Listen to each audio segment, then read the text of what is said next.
Can you air fry an entire chicken? Let's find out. I'm Coach Sean, and I'm here to show you how to take your favorite recipes and make them just a little bit healthier.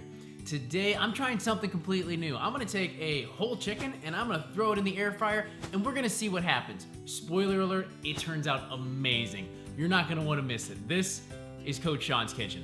So let's jump right into this recipe. I've got one of those fryer chickens that I picked up at Costco, and we got a little bit of prep work we're going to do. So I'm gonna go ahead and open this guy over the sink in case any of those juices start spilling, and then I'm going to pat the entire chicken dry.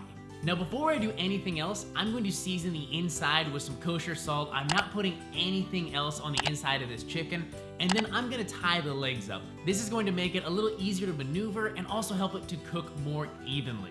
Now that the legs are tied up, I'm going to rub the entire outside of the chicken in olive oil. And this is gonna do two things. It's gonna help the skin to really brown and crisp up nicely, and it's also going to help my seasoning to stick. Now the first thing I'm going to add is some kosher salt, and I'm going to put this on every nook and cranny on the outside of the chicken. Now I'm going to apply my rub. You can use whatever seasoning you like. Here I added some fresh basil, rosemary, oregano, thyme, garlic powder, and paprika into my mortar and pestle. I got it to a nice powder. I'll put the exact amounts below in the description if you want to try it. I thought the seasoning turned out amazing. Once the chicken is thoroughly seasoned, I'm going to put it into my air fryer upside down. After researching a ton of different recipes, a lot of people suggested starting off this way to help preserve the juiciness of the white meat. After around 20 minutes, I decided to flip my chicken over, but when I do make this recipe again, I'll probably give it 10 or 20 minutes longer cooking upside down.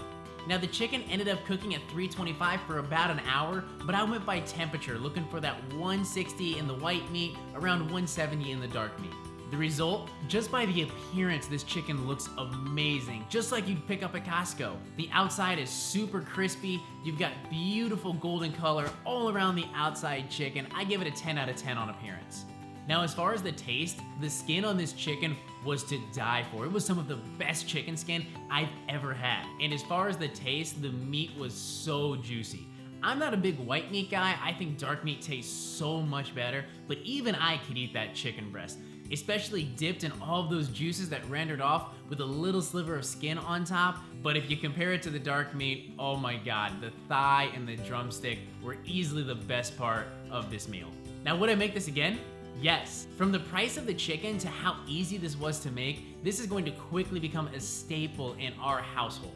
It's around the same price as one of those Costco chickens, but without all of those extra ingredients that they add. Hey, if you enjoyed this episode of Coach Sean's Kitchen, please like this video and consider subscribing to my channel. And let me know in the comments what video and meals you guys want to see next. I want to thank you for tuning into this episode of Coach Sean's Kitchen, and as always, you can make anything homemade and healthy.